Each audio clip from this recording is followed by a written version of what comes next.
Hi, let's talk about a simple but critical part of contracts, the termination clause. This is where many people make mistakes.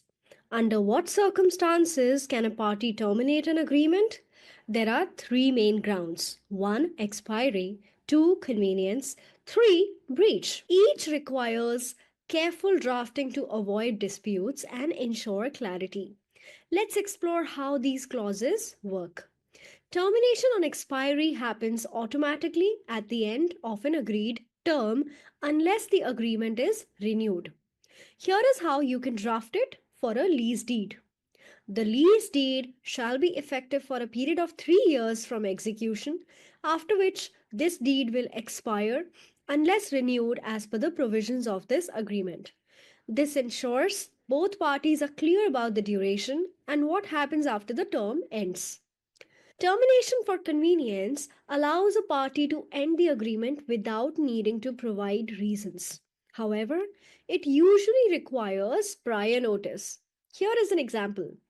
Either party may terminate this agreement at any time after a lock in period of 6 months with a notice of 30 days to the other party. Adding a lock in period ensures the agreement is protected for a minimum time before it can be terminated for convenience. Termination for breach occurs when one party violates the terms of the agreement. Here is a sample clause.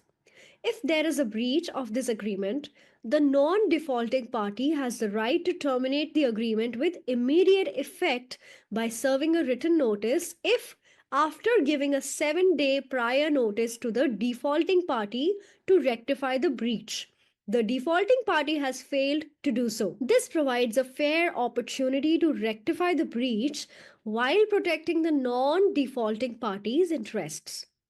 Let's define what constitutes a breach. Here is an example. If the borrower or any other person is in violation of any material term under this agreement and such default continues for 15 days after notice, it shall be considered a breach of the agreement. You can also list specific events that constitute a breach: non payment of dues within 7 days, non completion of work by the deadline, or failure to meet required quality standards. This clarity minimizes ambiguity and ensures enforceability. One commonly overlooked area is the consequences of termination. Termination does not mean all obligations instantly disappear. Depending on the agreement, there may be spillover responsibilities for past actions or customers. Here is an example of how to draft this clause. Upon termination of this agreement, each party shall discharge the following obligations: 1. Complete all outstanding payments until the expiry of termination in loan agreements. 2.